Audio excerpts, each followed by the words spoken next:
What's good, everybody? Welcome back to another NFL Week 3 edition player props for prize picks, man.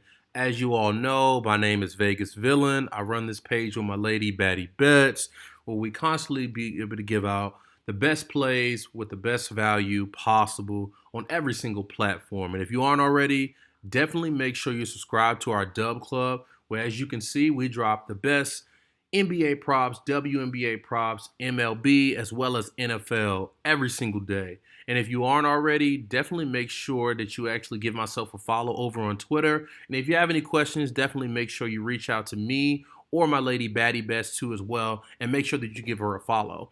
And if you aren't already, definitely make sure that you actually subscribe to the Dub Club as well as the Discord, where, as you can see, man, the green just never stops, man.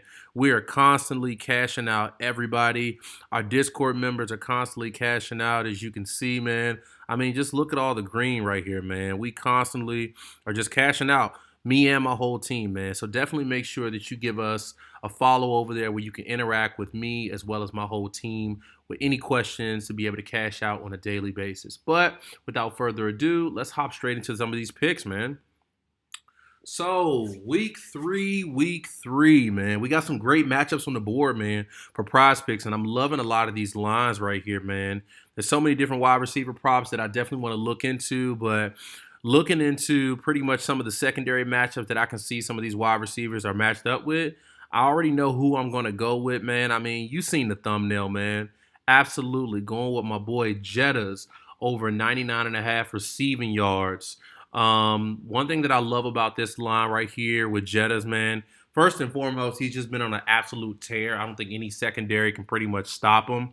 And the thing that I do love about this line, as far as taking the over, obviously, is just that with the secondary that he's actually going up against in the LA Chargers, man, they have just been giving up the most passing yards to any quarterback this year. I mean, like we said, in week one, Tua was able to do whatever he want, however he want, whenever he want.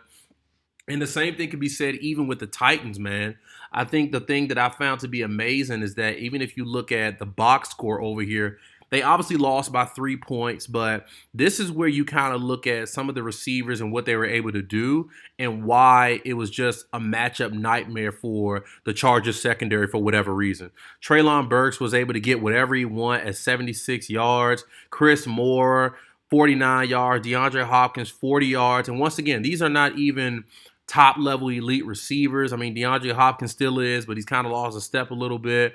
And he was still able to get a little bit of yardage there. So what do you think Jettas is going to be able to do to this secondary when, they pretty much play up against this Chargers defense, man? Jettas should be able to just cover this line with ease without a problem.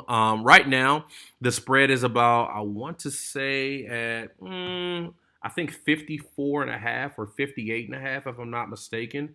And pretty much that's just like super, super duper high, man.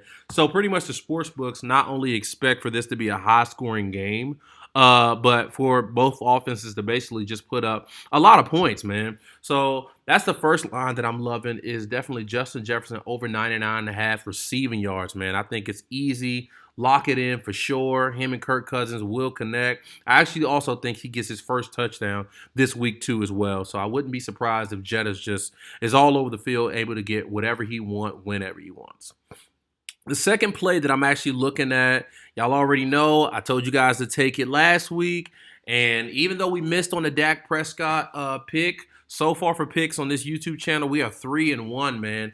But once again, we are going with my boy Keenan Allen over 72.5 receiving yards. Now, the reason that I love this line right here is for the same reason that we actually picked Jettas, and that you can see this Minnesota Vikings defense, they just can't stop anybody, man. If you look at week one, Mike Evans as well as Chris Godwin were able to do whatever they want and pretty much just attack this secondary however they want. Brian Flores just simply does not have the personnel to be able to stop any of the elite wide receivers in this league for whatever reason. And clearly that's going to be a continuous trend as we go through this NFL season. So as long as we get elite wide receivers facing this Vikings secondary, it's like you absolutely just have to keep smashing the over as long as they're going to keep on covering. And then even if you were to look at week two, A.J. Brown obviously was a little bit frustrated. I think he only got about 30 yards on this Vikings secondary. But if you look across the field, who was the one that ate up all the catches, touchdown, you name it, Devontae Smith. I think he had like over 150 yards. So as you can see, this is clearly a weakness. The Minnesota Vikings are 0-2 simply because they have to go out there and basically outscore their opponent, mainly because they can't stop anybody. So you put Justin Herbert, Keenan Allen versus this secondary along with Kirk Cousins and Jettas against this secondary. And as you guys can see, expect a lot of high scoring points and for Keenan Allen to be able to destroy this secondary with ease, man. I mean, it should be no problem for Kellen Moore along with just the rest of this offense to be able to do exactly what they need to do to be able to get in the prime position for Keenan Allen just to be able to destroy the secondary. Another thing to look out for also is that right now, Austin Eckler is questionable. He missed week 2, obviously, with an ankle injury, and we're all about usage over here. So the beautiful thing that I will say is that with him possibly missing time, as you can see, and we told you guys to take this line last week, Keenan Allen ate up a lot of that usage last week, just simply because, I mean, Joshua Kelly was able to, pick his spots a little bit, but him and Mike Williams. So also, if you're looking at Mike Williams too as well, I wouldn't be surprised also if he's also able to do some good things, but I just trust Keenan Allen a little bit more as the number one go-to guy in this position against this secondary, man. I'm absolutely loving these two right here.